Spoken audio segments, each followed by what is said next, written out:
Akkineni Naga Chaitanya, Sai Pallavi కాంబోలో cinema వస్తుందంటే craze ఎలా ఉంటుందో తెలిసిందే. ఇప్పటికే లవ్ స్టోరీతో బాక్స్ ఆఫీస్‌ను షేక్ చేసిన ఈ స్టార్ యాక్టర్లు ప్రస్తుతం 'తండేల్'లో నటిస్తున్నారు.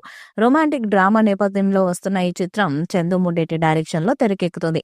ఈ చిత్రాన్ని ఫిబ్రవరి 7న ప్రపంచవ్యాప్తంగా గ్రాండ్‌గా విడుదల చేస్తున్నట్టు మేకర్స్ ఇప్పటికే ప్రకటించారు. ఇప్పటికే ఈ చిత్రం నుండి వచ్చిన 2 సాంగ్స్ కూడా సూపర్ హిట్స్ అయ్యాయి. ఇప్పుడు మూడవ సాంగ్‌ని విడుదల చేసేందుకు సన్నాహాలు చేస్తున్నారు. ఈ పాటతో అంచనాలు మరింత పెంచాలని చూస్తున్నారు. సినిమా విడుదల తేదీ దగ్గర పడుతుండటంతో వరుసగా సాంగ్స్ రిలీజ్ చేయడానికి ప్లాన్ చేస్తున్నారు. ఈ నేపథ్యంలో మూడో సాంగ్ ఈ వారమే విడుదల చేసేందుకు ప్లాన్ చేస్తున్నారు.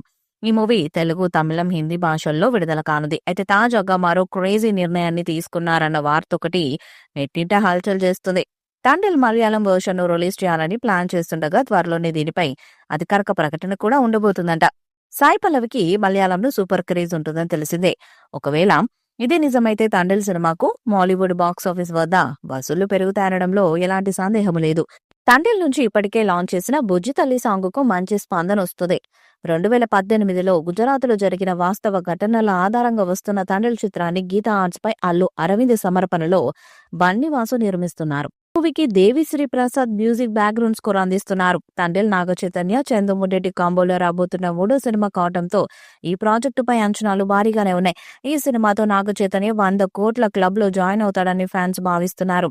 మరి ఈ చిత్రం ఎలాంటి రికార్డ్స్ ను క్రియేట్ చేసిందో చూడాలి. నాగచైతన్య హీరోగా నటిస్తున్న చిత్రం తండేల్. చందు ముడ్డేటి దర్శకత్వంలో రాబోతున్న ఈ సినిమాలో సాయి పల్లవి హీరోయిన్ గా నటిస్తుంది. ఈ సినిమా ఫిబ్రవరి 7వ తేదీన ప్రేక్షకుల ముందుకు రాబోతున్న విషయం తెలిసిందే. విడుదల తేదీ దగ్గర పడుతున్న నేపథ్యంలో చక్కగా ఈవెంట్స్ ప్లాన్ చేస్తూ సినిమాపై హైప్ పెంచుతున్నారు చిత్ర బృందం. అందులో భాగంగానే ఈ సినిమా విడుదల తేదీ వరకు ఏ రోజు ఏ ఈవెంట్ ప్లాన్ చేయాలనే విషయాన్ని కూడా పక్కా ప్రణాళికగా రూపొందించుకోవడం జరిగింది.